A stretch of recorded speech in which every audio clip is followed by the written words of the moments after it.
Now, as you guys know, I am very bad at making decisions. My intuition is terrible, and I always put myself into situations that are rather embarrassing. And this is another one of those. So if you would like to know about the time that I experienced an attempted murder and almost died in the same night, keep watching this video.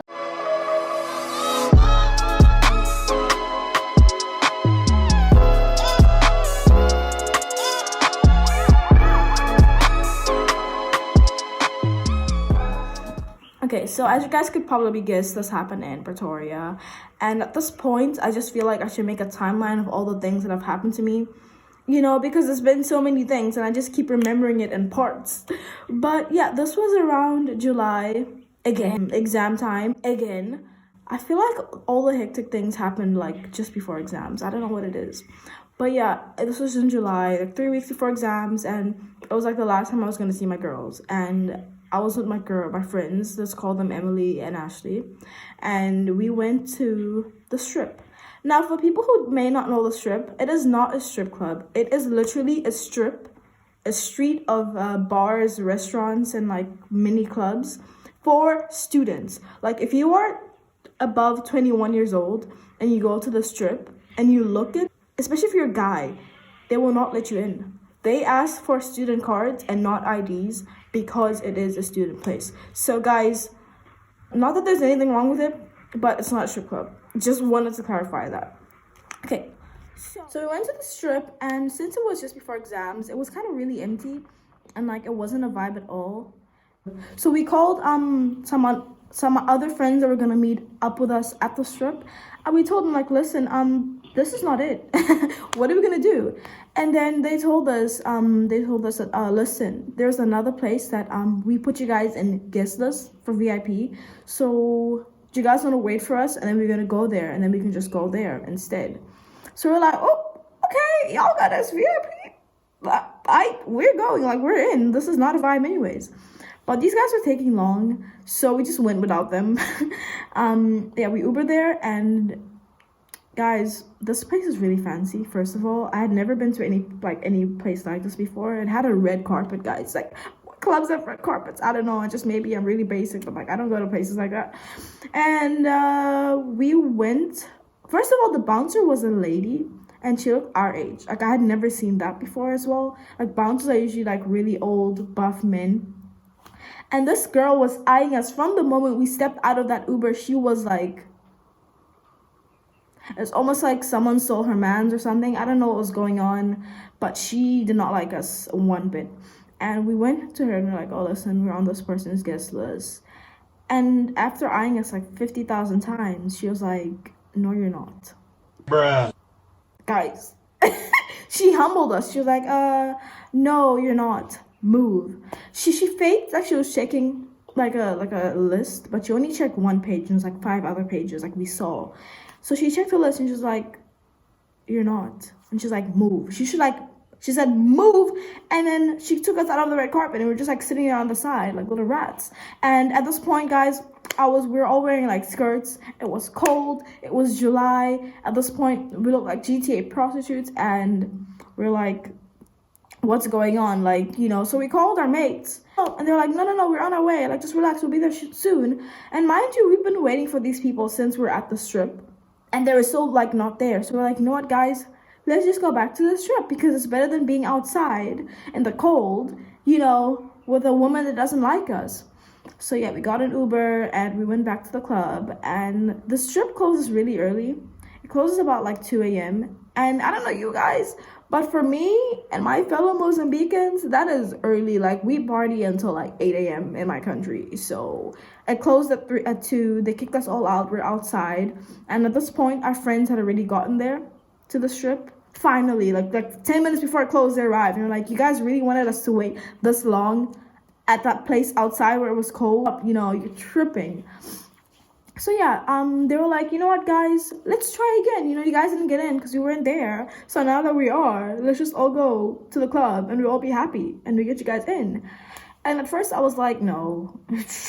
I got humbled once. Do you want us to get embarrassed a second time? Are you crazy? And while this was happening, while we were debating over whether or not we're going to go back to this club, there was a couple that was also like They're at the strip, and they were also like out of the place where we were, and they were fighting. Like they were arguing, and it was like it was ugly. You know when someone's ugly arguing, like they're screaming at each other, calling each other names, and like this couple was young. Like I would say they're like our age. Everyone there was around like the same age. It was a student place. So they were arguing, and these guys, they were arguing on the side, and our friends were trying to convince us to go out on the side, and a lot was going on. And while all this was happening, the boyfriend pushes this girl so hard, she hits herself in a car, and she just falls. She collapses to the ground.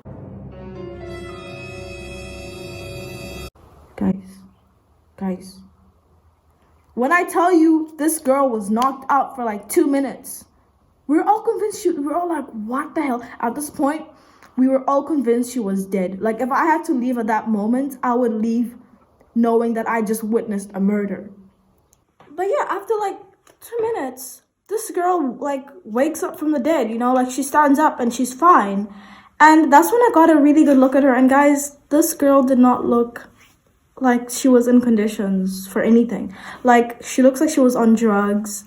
She looked like her clothes are kind of like, you know, kind of like worn out, and she didn't look happy. If someone had to tell me now that she was a victim of human trafficking and that was her pimp and not her boyfriend, I would literally believe it, because this girl looked like she was going through it. And she stands up and she starts walking in the middle of the road, and we're all like, what the hell? Like, what's going on? Is she trying to walk it out? Is she running away? So while all of this is happening, someone had called the cops while they were arguing, because I think someone knew that this was going to get ugly. So the cops were arriving. We could hear the sirens of the police, and we're like, no. So this is what we're not going to do. We're not going to be interrogated and being a part of this. So as the Black people that we are, we decided to run away from the cops. We're like, you know what, guys? Let's go back to the club that humiliated us. We don't care if we get humiliated again, but we do not want to be involved with this. This has nothing to do with us. We're trying to mind our own business. So we went in the car, and then we left. Oh, and before that, guys, we were debating over whether or not we wanted to go to the club, because first, we got bounced, and second, because there was a lot of people. Like, there were other girls that just wanted to go in these guys' cars because they had nice cars. So we didn't know them, and we didn't like really want to go with them either, and they didn't want to go with us. So we were stubborn, and we ended up squishing like 6 people in the back seat of the car. So this was us, you know, in a packed car on the way to the club that just bounced us. Okay, so we get in the car, we're on our way, and why is this guy speeding? Guys, we had just almost experienced someone try to kill someone else, and this guy wants to speed. Like, sir, calm down. There's a lot going on in my mind right now. You cannot be like playing these games. So he's driving really, really fast, and he was like, he said he wasn't like drinking, but I don't know. He was on something. I don't know why he was driving so fast, and there was no other car. So, you know, he was drifting and driving really fast at this time of the night. And we're like, dude, you need to slow down. He was like, yeah, no, but like, you know, the police can come after me. They always like try to like stop me from driving at this time. So I'm just trying to get away from them. So we're like, you was trying to run away from the popo? Like, that's what's going on? Is this a statement to them? You know, like, why are you dragging us into this? So how this was happening, as he was speeding, 3 cars behind us, like when he stopped at the robot, 3 cars behind us was a cop car. I don't know. It could have been the same one from the strip. I don't know. But it couldn't even been after us. Like, maybe it was just like existing, minding its own business. But there was a cop car kind of behind us, and this guy was speeding, and there were 6 people in the car. So understand how quickly this guy was driving. Like, he could have killed us. He was driving really fast. Like, all it took was like one of those bumps in the road. He would stop, the car would turn over, and we would die. Like, he was like, I've never been in a car where anyone was driving this fast, you know. And I was just really scared. I was like the most chill with my friends. Like, I sound scared, but if you guys saw Emily and Ashley was screaming. This girl was like, oh my gosh, she was praying, guys. This girl was praying. She was praying in the car that we didn't get killed, and she was scared. She's like, guys, I told you this is a bad idea. He's gonna kill us, this and that. And like, it was a lot going on, because at the same time we were screaming at this guy, like, listen, you need to calm down. And he was screaming at us, and he was like, nah, guys, relax. I know what I'm doing. This is my car. And it was just chaotic. It was chaotic because you can't even concentrate if something is moving that fast, if a vehicle is moving that fast and you're in it. Like, there's so much going on. And at the same time, the cop car is behind us, and it's just so much, I was like, hey, Sharon, relax, you're gonna be fine, you're not gonna die, you're not gonna die, you're not gonna die. I keep telling myself, but you're not gonna die. But it was very hard. This is when he starts, like, dribbling and, like, going through, like, weird alleys that we didn't even know existed. If I didn't know this guy, I would be like, nah, he's trying to kill us. Like, this is a setup. Where are the cameras? But, like, he was, like, drifting, and then, like, we finally got to the club, right? So we got there, and at this point, there was another bouncer. Like, I don't know, maybe she went inside and she was a host, but there was another bouncer, like a guy bouncer, and we gave him our names, and he was like, you guys are late, the guest list is closed. Guys, did we not leave this club because you got bounced? Did we not come back and get bounced again? Like, is that really what's going on? Are we that much of clowns that we couldn't learn the first time? They bounced us! Guys, they were like, no, it's too late, VIP is closed, so you guys are not gonna get in. I was so mad, yo. I was so mad. These guys... It was embarrassing. It was embarrassing because we've already been there before. Like, there was other, like, people that were there in the first time we went that saw us again and were like, oh my gosh, these girls, like, just go away. Like, why don't you guys learn? Why don't we learn? Emily, Ashley. But yeah, we're just, like, there. And the guy was like, no, relax, girls. Like, I'll take care of it. You know how guys, when they think they can do something, they're going to convince themselves that they can. And they're going to, like, try to talk it out. They're like, nah, guys, relax. I know the DJ. If I can just get a hold of him, let me call him. He was trying to call someone that doesn't exist. I don't know. I have a really bad luck with people who think they know people in production. If you guys have been following my other stories, this is how always a story ends or starts. But yeah, we were like sitting in the car. We went back to the car. We're like, we're not having this. Like, we're deciding, are we gonna go home or not? At this point, we're angry. We were scared. We were cold. We almost just witnessed a murder. A lot was going on, and we decided that we were gonna Uber back home because honestly, at this point, it wasn't meant to be.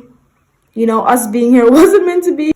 So yeah, they called us an Uber. Because they told us, they were like, okay, listen, guys, if you get bounced again, we will literally get you guys an Uber to go home. Because this place was far. And, like, we weren't trying to pay any money to go back home. So, yeah, they got us an Uber. And, oh, yeah, guys, I wasn't with my cousin. Usually when we go out, we always, like, he was always there with, like, maybe his mates or maybe just him. But this one day, he wasn't with us because we were fighting over some chores or something dumb like that.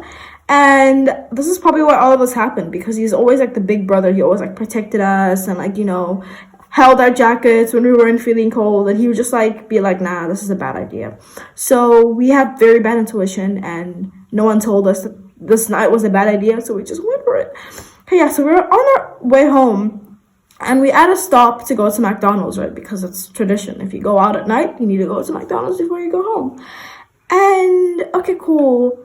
Like, we're on our way, everything's fine, we're discussing about the night, and suddenly this Uber driver takes a different turn to what is on the GPS, and we're like, why? What? It wasn't even like, okay, he went left instead of right, and then he was gonna, like, intersect and then go left again. He went across town. Guys, to anyone who knows Pretoria, or even South Africa at all, you know that there is, say Hetfield, and there's town. There's Umhlanga, and there's town. There's Belito, and there's town. And you don't go to town, you don't do it, especially if you were a foreigner. Like, it's very dangerous for us to go to town, So he goes to the McDonald's in town, and we were like, sir, out of so many other McDonald's you could have chosen to go to, why are we going to town? It is 4 a.m. We are scared. We just almost died twice. We just almost died in someone's car. And you're doing this to us again. He wasn't speeding or anything, but he was just in town, and we're very scared because, like, this is not what we signed up for. We signed up to go to the McDonald's at Loftus Park or Hetfield. I don't know at Pretoria that well. But, like, there was no reason for him to go. And, like, okay, fine. So we're on our way there, and we're in town somehow. Does this Uber driver not turn off his phone, guys? Bruh.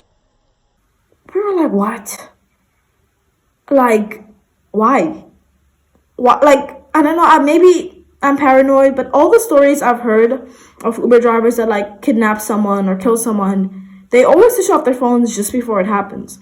And this nigga was switching off his phone, and we were scared because, first of all, we don't know this area. Like, we were in town. If this was happening in Hatfield, we could have been like, nah, we'll just stop here and we, like, I don't know, walk home or call someone.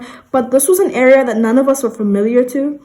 So, and guys, the thing about town in South Africa is that Uber drivers there are hated. Like, if you're an Uber driver and you go to town, the taxi drivers are going to try and murder you because there's like conflict going on. And we're like, sir, do you realize that you're not putting yourself in risk and danger, but us as well?